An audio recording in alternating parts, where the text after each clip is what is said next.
हूँ आपकी होस्ट रीमा मलिक और उम्मीद है आप सब खैरियत से होंगे। आज की वीडियो में हम रियल एस्टेट के बारे में बात करें कि रियल एस्टेट होता क्या है, रियल एस्टेट में इन्वेस्टमेंट क्यों करनी चाहिए, इन्वेस्टमेंट करते हुए किन-किन चीज़ों का ख्याल रखना चाहिए, कौन-सा प्रोजेक्ट हमें प्रॉफिट देगा, कौन-सा प्रोजेक्ट जो है वो हमें प्रॉफिट कम देगा। इस हवाले से हम आज के वीडियो में डिस्कशन करेंगे और डिस्कशन से के हवाले से हमारे पास आज एक गेस्ट मौजूद है जो कि हमारे सवालों के जवाब देंगे। तो आइए हम उनको वेलकम करते हैं। अस्सलाम वालेकुम हिफ्ज़ा, कैसी हैं आप? वालेकुम अस्सलाम। सबसे पहले रिवा आपका शुक्रिया जो आपने मुझे आज ये मौका दिया कि मैं सबको इस बारे में रियल एस्टेट के मुतालिक बता सकूँ कि वो है क्या, क्यों इन्वेस्टमेंट करनी चाहिए और फर्दर जो भी सवालात होंगे। जी। तो बहुत शुक्रिया आपका। दूसरा ये कि आप बताएँ आप कैसी हैं? मैं भी ठीक-ठाक। मैम फ़र्स्ट ऑफ़ ऑल हमें ये बताएँ कि रियल एस्टेट होता क्या है? मोस्टली लोगों को इस बारे में नॉलेज नहीं होता कि रियल एस्टेट में वो इन्वेस्टमेंट करने के बारे में सोचते तो हैं, लेकिन बेसिक चीज़ों का उनको नॉलेज नहीं होता। तो मुझे ये बताएँ कि रियल एस्टेट होता क्या है? रियल एस्टेट असल में एक लैंड होती है, बिल्डिंग होती है, इस तरह से रियल एस्टेट सिर्फ़ एक नाम है। उसके पीछे बहुत सारी चीज़ें हैं, जैसे कि हम रियल एस्टेट की अगर बात करते हैं तो वो आपकी एक ऐसी लैंड होती है या बिल्डिंग होती है, ठीक है? जो आप जिसके ओनर होते हैं। उसके अलावा अगर हम बात करते हैं कि रियल एस्टेट में कौन-कौन सी कैटेगरीज़ आती है, रियल एस्टेट मैंने बताया कि एक नाम है, उसके आगे फर्दर बहुत सारी चीज़ें हैं। आपका रेज़िडेंशियल रियल एस्टेट आता है, आपका कमर्शियल रियल एस्टेट आता है, आपका एग्रीकल्चर रियल एस्टेट आता है, इंडस्ट्रियल आता है और फिर वेकेंट लैंड होती है। इसी तरह से फर्दर मैं आपको थोड़ा बता देती हूँ डिटेल में कि रियल एस्टेट असल में होती क्या है। अगर आप रेजिडेंशियल रियल एस्टेट को देखते हैं तो उसमें आपका वो घर है, ठीक है? जो आपके नाम पे है, ठीक है? रेजिडेंशियल जहाँ पे आपने रेजिडेंस रखी है जहाँ आप रह रहे हैं, ठीक है? दूसरा ये कि आपके पास आता है कमर्शियल। कमर्शियल में भी नाम से ही वाज़ह होता है कि ये ऑफिस हो गए, ठीक है? बिल्डिंग्स हो गई, हाई राइज़ जिन पे आपको फर्दर बहुत ज़्यादा प्रॉफिट होता है, ठीक है? जिसमें आप इन्वेस्ट करें तो आपको ये हो कि ऑफिस है, शॉप है, बिल्डिंग है, फर्दर कमर्शियल एरिया है सारा। ठीक है? उसके बाद अगर हम बात करते हैं कि इंडस्ट्रियल, तो इंडस्ट्रियल में आपको भी पता है कि फार्म हाउसेज़, वेयर हाउसेज़ और ये सारी चीज़ें आती हैं। जी। फिर अगर एग्रीकल्चर की बात करते हैं तो उसमें आपका ऑर्चर्ड और रेंचर्स, फार्म लैंड इस तरह की चीज़ें आती हैं। ठीक है? रियल एस्टेट की फर्दर बहुत सारी टाइप्स हैं। आप अगर रियल एस्टेट को समझने बैठते हैं तो आप बहुत ज़्यादा डीप डाउन जाते हैं। तो आपको समझ में आती है कि रियल एस्टेट असल में है क्या? फिर हमारे पास ये सारी तो वो लैंड्स हैं जिन पे हम काम करके आते हैं और हमारे पास आती हैं। ठीक है? वैकेंट लैंड वो होती है जो आपकी एक प्रॉपर लैंड होती है, उसको आप बहुत सारे पर्पज़ के लिए यूज़ कर सकते हैं। यानी आप उसको रेज़िडेंस में भी यूज़ कर सकते हैं, कमर्शियल में भी यूज़ कर सकते हैं, एग्रीकल्चर के लिए भी और इंडस्ट्रियल के लिए भी।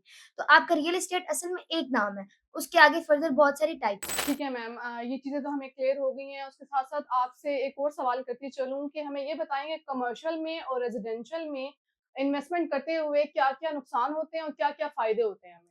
हाँ, रियल एस्टेट ना असल में ऐसा है कि उसमें आपको कभी भी नुकसान नहीं होता। यानी हमेशा ये होता है कि आपका एक टाइम पीरियड होता है कि कब आपने चीज़ को बाय करना है और कब आपने चीज़ को सेल करना है, ठीक है? आपको पता ही होगा कि हमेशा ऐसा होता है लो रिस्क, लो रिवॉर्ड, हाई रिस्क और हाई रिवॉर्ड। यानी जी। आप ये कहते हैं कि रिस्क हमने कम लेना है, ठीक है? तो फिर आपको उसी के हिसाब से रिवॉर्ड भी कम मिलेगा। अगर आप रिस्क ज़्यादा लेते हैं तो आपको रिवॉर्ड भी ज़्यादा मिलता है। तो रेज़िडेंशियल और कमर्शियल में ये फ़र्क है कि रेज़िडेंशियल को आप इस पर्पज़ के लिए यूज़ कर सकते हैं कि रहने के लिए। फॉर एग्जांपल अगर आप रेजिडेंशियल में इन्वेस्टमेंट कर रहे हैं, तो आप ये देखेंगे कि रेजिडेंशियल के जो आस-पास है आपको क्या वो बेसिक फैसिलिटीज़ प्रोवाइड की जा रही हैं, जो आपको वहाँ पे रिहाइश रखते हुए चाहिए हो, जैसे कि आपका स्कूल होता है, आपका जो है वो मॉस्क होती है, आपका हॉस्पिटल होता है, इसी तरह पार्क होते हैं, ये सारी चीज़ें। और कमर्शियल बेसिकली वो चीज़ होती है कि आप ये देखते हैं कि मेरे जो भी कमर्शियल में मैं इन्वेस्ट कर रहा हूँ, फॉर एग्जांपल ऑफिस है, फॉर एग्जांपल शॉप है या आपका अपार्टमेंट है, ठीक है, कमर्शियल में आता है। बिल्डिंग है कोई हाई राइज़ तो क्या उसका वहाँ पे पोटेंशियल है कि मैं हाई राइज़ में प्रोजेक्ट है कोई भी कमर्शियल एरिया में, तो क्या मैं इसको आगे आने वाले टाइम में इतना लेके जा सकता हूँ कि ये मुझे प्रॉफ़िट देगी? ठीक है, तो कमर्शियल में आपको या हो रेज़िडेंशियल, आपको नुकसान किसी भी तरीके से नहीं होता, आपको हमेशा फ़ायदा ही होता है।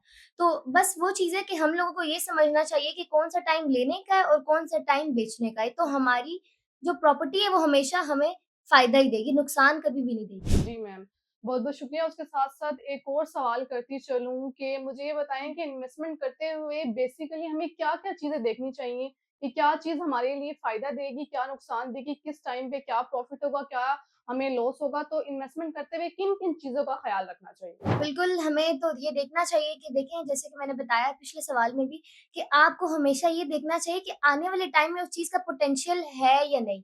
वो जगह है, आप अगर उस जगह को देखते हैं कि वहाँ पे आने वाले टाइम में क्या ये चीज़ आ रही है कि मैं अगर यहाँ पे कोई शॉप ओपन कर रहा हूँ, तो क्या यहाँ पे वो रेज़िडेंशियल है इतना एरिया कि वो मेरी शॉप है, बिज़नेस है, वो आगे जाके फर्दर मुझे प्रॉफ़िट देगा। तो ये सारी चीज़ें हैं और इसके अलावा अगर हम देखते हैं कि हमें आपने जैसे सवाल किया कि क्या चीज़ें देखनी चाहिए। अगर आप इन्वेस्ट कर रहे हैं ना सबसे पहले तो आपका अपना फाइनेंशियल गोल क्लियर होना चाहिए। क्या ये मैं जिस चीज़ में इन्वेस्ट कर रहा हूँ, क्या ये मुझे बाद में जाके मेरे ही जो महीने का अगर मैं जितना खर्च कर रहा हूँ, क्या उसमें से मुझे फ़ायदा देगा या नुकसान ही ना हो, मेरी जेब में जो है वो हो ही ना और मैं इन्वेस्ट कर रहा हूँ। तो ये सारी चीज़ें थोड़ी देखनी होती हैं कि फाइनेंशियल गोल्स आपके पहले हैं, बाद में आपकी इन्वेस्टमेंट है। ठीक है। अच्छा, मुझे एक और चीज़ क्लियर कर दें कि पाकिस्तान के रियल एस्टेट के अंदर ऐसे कौन-कौन से प्रोजेक्ट मौजूद हैं जिनको इन्वेस्टमेंट करते हुए हमें लगता है कि ये हमें प्रॉफ़िट देंगे? देखिए प्रॉफ़िट के हवाले से अगर हम बात करते हैं ना, तो आप अगर लैंड में यानी रियल एस्टेट की प्रॉपर्टी में इन्वेस्ट करते हैं ना कभी भी, तो वो आपको फ़ायदा ही देती है, ठीक है? अगर हम बात करते हैं ऐसे कोई मिसाल के तौर पे कौन-सा ऐसा प्रोजेक्ट है, तो अगर हम बात करें तो लो रिस्क और लो रिवॉर्ड। जितना आप कम देखेंगे ना कि मुझे रिस्क कम हो, तो उसमें आपको रिवॉर्ड भी कम मिलेगा। यानी वो एरिया अगर डेवलप्ड हो चुका है, तो उसके रेट्स, ठीक है, उसकी लोकेशन, वो हर चीज़ मैटर करेगी, ठीक है? तो अगर आप इस चीज़ को लेके जाते हैं तो आपको देखना होगा जैसे कि हमारा यहाँ इस्लामाबाद में पार्क व्यू सिटी के नाम से एक बहुत मशहूर जो है वो सोसाइटी ओपन हुई है जिसमें आपको दुबई की तरह देखने को मिलता है। डाउनटाउन कमर्शियल है, आपका डांसिंग फाउंटेन्स है, बहुत प्यारा है, ठीक है? उसी हवाले से देखें फिर लोगों को वहाँ पे पैसे ज़्यादा देने पड़ते हैं, वहाँ पे इन्वेस्ट करने के लिए पैसा ज़्यादा लगाना पड़ता है, यानी रिस्क नहीं है उसमें, लेकिन फिर फर्दर उनको प्रॉफिट भी कम होता है उस लिहाज से, ठीक है? तो उसके अगर हम ये देखें कि हमें प्रॉफिट कहाँ ज़्यादा होता है, तो वो ये होता है कि अंडर डेवलप्ड जो हमारा प्रोजेक्ट होता है, हमें हमेशा उसमें करनी चाहिए। फॉर एग्ज़ाम्पल हमारा यहाँ पर बन रहा है चक्री के बेल्ट के ऊपर कैपिटल स्मार्ट सिटी आपने देखा ही होगा, वहाँ पे कितनी ज़्यादा डेवलपमेंट हो रही है और पैचेज़ में हो रही है। तो वहाँ पे यही है कि आप जब वहाँ पे इन्वेस्ट करते हो, तो उन्होंने जो टाइम पीरियड डेवलपमेंट का दिया है, उसके अंदर-अंदर ही आपको वो प्रॉफिट आना शुरू हो जाता है, जो आप जिसको डिज़र्व करते हैं, जो आपके साथ बताया होता है, जो सारी चीज़ें आपके साथ मतलब हम लोगों ने ऑलरेडी की होती हैं कि ये होगा, तो वो ऑलरेडी वहाँ पे हुआ होता है, ठीक है? तो यही चीज़ है कि आप जो है आपको प्लानिंग करनी होती है, प्रॉपर एक इन्वेस्टमेंट करने के लिए मार्केट को देखना पड़ता है कि मार्केट में क्या चल रहा है। अब जैसे मैं मिसाल आपको यहाँ पे ऐसे देती हूँ कि देखें एक घर में अगर 5 लोग रह रहे हैं ना, 5 लोग रह रहे हैं तो आप वहाँ देखेंगे 5 लोगों की जैसे फॉर एग्ज़ाम्पल वो बड़े होते हैं, उनकी शादियाँ होती हैं। शादियाँ होती हैं तो हर किसी को अपनी-अपनी पर्सनल स्पेस चाहिए होती है, तो उनको रेज़िडेंशियल एरिया में जाना ही पड़ता है। यानी उनको कोई ना कोई प्लॉट होता है या कोई अपार्टमेंट होता है, वो परचेज़ करना ही पड़ता है अपने लिए। तो अगर एक घर में 5 है तो वो पाँचों के पाँचों इन्वेस्ट कर रहे हैं। तो ये चीज़ है कि वो लोग फिर देखेंगे एरिया को देखेंगे, वो लोग देखेंगे कि हमें क्या चीज़ प्रॉफ़िट में दे रही है, ठीक है? इसी तरह अगर कोई इन्वेस्ट कर रहा है तो वो देखेगा पूरी मार्केट घूमेगा कि यार नहीं ये चीज़ नहीं ये। तो इसी तरह से आप लोग पहले देखते हैं कि मार्केट में क्या चल रहा है, ठीक है? जो सोसाइटी फॉर एग्ज़ाम्पल अगर हमारी कैपिटल स्मार्ट सिटी है, ब्लू वर्ल्ड सिटी है, इसी तरह पार्क व्यू सिटी का है, तो जो-जो चल रही है वो अपने हिसाब से जो उनका बजट होगा वो वहाँ पर इन्वेस्ट करेंगे तो फिर उन्हें फर्दर टाइम टू टाइम पता चलेगा कि कहाँ पे प्रॉफिट आ रहा है। तो ये चीज़ है। ठीक है मैम। अच्छा मैम, ये बता दें कि पाकिस्तान की रियल एस्टेट के अंदर ऐसा कोई प्रोजेक्ट है जो कि मिडल क्लास तबके को जो है वो बेहतर फ्यूचर प्रोवाइड कर रहा हो? क्योंकि हर मिडल क्लास तबके का ये प्लान होता है, उनका ये ख्वाब होता है कि हम अपना घर बनाएँ, हम अपने लिए कुछ बेटर कर सकें जो कि फ्यूचर में हमें जो है वो फ़ायदा दे, नुकसान ना दे। तो आपको क्या लगता है ऐसा कोई प्रोजेक्ट है जो कि मिडल क्लास तबके के लिए फ़ायदेमंद हो? देखिए मिडिल क्लास तबके के लिए आपको भी पता है कि वो लोग यही चाहते हैं कि हम लोग जो है आहिस्ता-आहिस्ता ना किस्तों में करके अपने पैसे दें और हमें ना बाद में एक अच्छी जगह मिल जाए, जिसके साथ हमारी बेसिक फैसिलिटीज़ भी हों, हमें हर चीज़ प्रोवाइड की जा रही हो सोसाइटी के अंदर ही और हमें ना कोई प्रॉब्लम ना आ रही हो कि हमें सोसाइटी से बाहर ना जाना पड़े। अगर हम एक शहर को छोड़ के उससे थोड़ा-सा दूर जाके कहीं पे इन्वेस्ट करें, कहीं घर बना रहे हैं, तो उसमें यही है कि आप जो है वो वहाँ पे बेसिक फैसिलिटीज़ भी दे रहे हैं। तो ऐसा ही है सारा कि अगर आप इस चीज़ को लेके चलते हैं, तो आप यही देखते हैं कि लोकेशन अच्छी हो उस जगह की, प्रोजेक्ट मैटर नहीं करता कि वो कौन-सा है, बल्कि ये मैटर करता है कि आपकी उसकी लोकेशन कैसी है, उसकी डेवलपमेंट कितनी हो चुकी है जब से वो लॉन्च हुआ है, फिर उसके बाद जो है उसके डेवलपर्स की इतनी क्रेडिबिलिटी है कि वो इस चीज़ को आगे लेकर जा सकते हैं या बीच में छोड़ के भाग जाएँगे। आपको पता होगा काफ़ी सारी ऐसी सोसाइटीज़ आती हैं जो कुछ टाइम में लोगों के पैसों को बाउंड करती हैं और फिर वो लोग छोड़ के चले जाते हैं। और बिल्कुल। लोग यही कहते हैं कि हमारे साथ फ्रॉड हो गया, हमारे साथ ये हो गया। उसके पीछे रीज़न होती है। बंदा मार्केट में नहीं देखता कि क्या चल रहा है, क्या चीज़ ट्रेंड पे है, बल्कि वो ये देख रहा होता है कि मुझे 1-2 लाख का जो है वो इसमें फ़ायदा हो रहा है, कम में दे रहे हैं, वो ज़्यादा में दे रहे हैं तो हम ले लें।